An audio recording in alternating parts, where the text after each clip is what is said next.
Hola de nuevo, continuamos con estos ejercicios de aplicación de las leyes de Newton.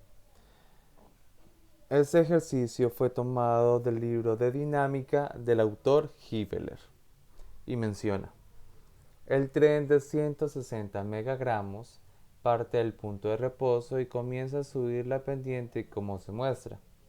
Si la máquina ejerce una fuerza de tracción de un octavo del peso del tren, determine su rapidez cuando haya recorrido 1 kilómetro pendiente arriba. Ignore la resistencia de rodamiento. Acá tenemos esa figura del tren con sus vagones. Nos muestra la fuerza de tracción, también nos muestra ese triángulo rectángulo que se genera acá debido a la inclinación. Colocamos los datos. La masa dice que es 160 megagramos, lo pasamos a kilogramos. Nos dice que también que parte el reposo, entonces eso quiere decir que velocidad inicial y la posición inicial es igual a cero. La fuerza es un octavo del peso y recorre 1 kilómetro.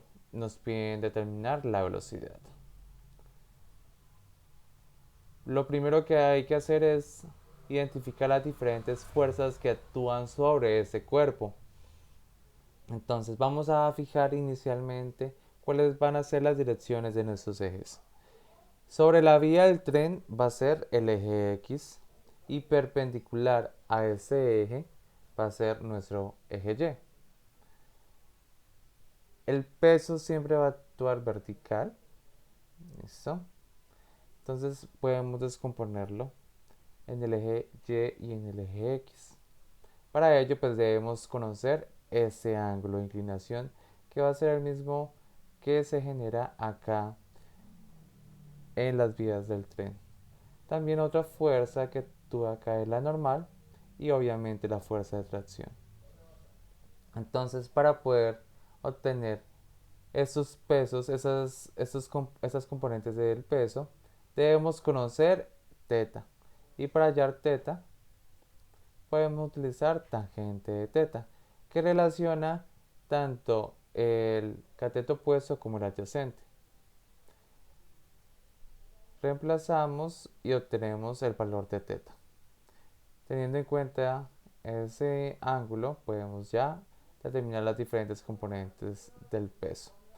Pero si establecemos esa relación de que la sumatoria de fuerzas en X es igual a la masa por la aceleración en X, y teniendo en cuenta que hacia el lado derecho es positivo,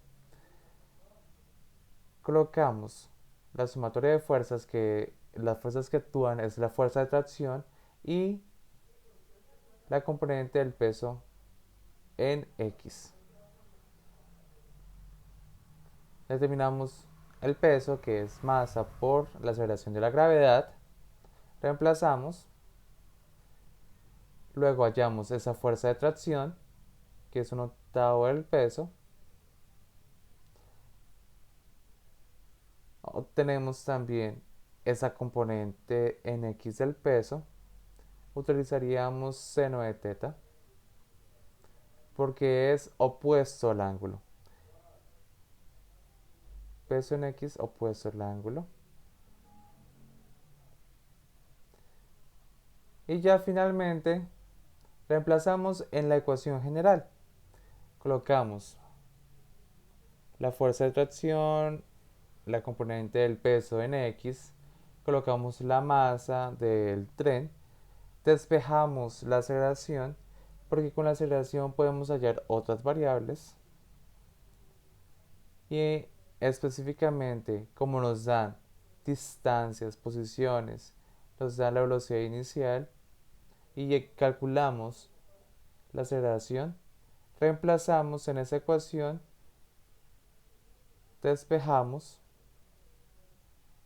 y obtenemos que la velocidad final es 22.36 metros por segundo.